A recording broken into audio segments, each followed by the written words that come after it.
Cinéma communiste, c'est mon premier film documentaire et il est né d'un sentiment de colère. C'était la première année de l'école de cinéma, c'était pendant le bombardement de l'OTAN et on n'avait plus de cours à l'école de cinéma. Mais un de nos profs, pour nous donner quelque chose à faire, nous a amenés à visiter un lieu que moi je ne connaissais pas du tout, qui était l'ancienne Cinecittà, ou la ville du cinéma, construite par les communistes à l'époque de la Yougoslavie socialiste. Et en se baladant dans ce lieu, déjà à l'époque c'était très bizarre parce que c'était en pleine guerre, mais même pendant des années après, il y avait vraiment un sentiment de colère qui montait en moi parce que c'était complètement laissé à l'abandon. Le lieu, mais pas seulement le lieu, mais tout l'héritage en fait qu'il symbolisait. Parce que ce studio qui s'appelait Avala Film était le plus grand studio de cinéma dans l'ex-Yougoslavie. Presque 50% de cinéma yougoslave était produit par ce studio. Et l'état dans lequel je le trouvais, c'est quelque chose qu'on voit dans le film. Parce que je tenais vraiment à documenter l'état du lieu. C'est un lieu abandonné, oublié, négligé en fait par le pouvoir politique. Pourquoi? Parce que c'était témoin d'une époque que nous, à l'époque, la Serbie était en pleine montée de nationalisme. Du coup, l'idée était que la Yougoslavie communiste, c'était quelque chose d'embarrassant qu'il fallait oublier. Et surtout, en fait, jeter à la poubelle. Et en fait, en moi était né un sentiment vraiment de colère contre cette idée d'effacement.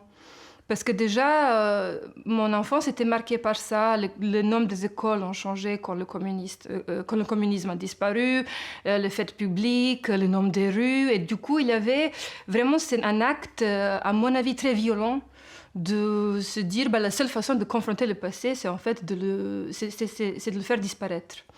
Et du coup, le travail sur le cinéma communiste, qui a pris 5 ans, était pour moi à la fois une recherche d'une histoire qui m'a pas été racontée. Mais derrière ça, il y avait une autre volonté.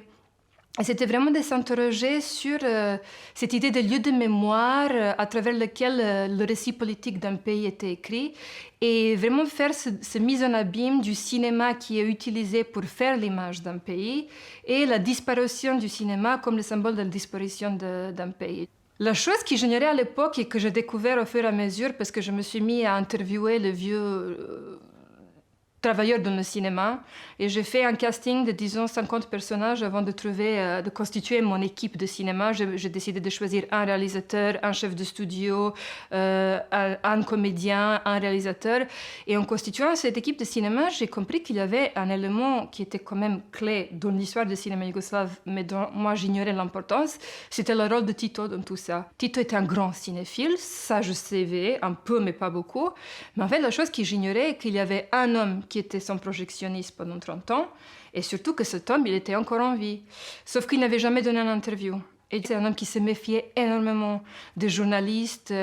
C'était aussi un homme assez amer, parce qu'il trouvait que les gens qui étaient le plus proches de Tito l'avaient abandonné et renoncé après sa mort, et surtout après l'effondrement de la Yougoslavie. Du coup, il se voyait très protecteur, en fait, de l'image de Tito et de sa mémoire. Et du coup, il y avait un vrai travail, un vrai investissement de temps pour lui expliquer mon propos et à quel point je tenais à essayer vraiment de raconter quelque chose à travers l'histoire du cinéma yougoslave qui sera plus profond. Comme point de départ, il y avait le studio, ce lieu abandonné, mais en fait, j'ai commencé à construire une géographie de cinéma yougoslave en allant en Croatie, où il y avait cette arène romane qui servait comme lieu de grand festival de cinéma yougoslave, aussi en Bosnie, où il y avait ce lieu de tournage qui était à la fois lieu de bataille, qui incarnait vraiment toutes ces questions de comment le cinéma rejoue l'histoire et représente l'histoire et comment aujourd'hui on vit l'histoire à travers le cinéma. Et c'est vraiment ce pont détruit en Bosnie qui pour moi servait à explorer cette idée de cinéma comme monument.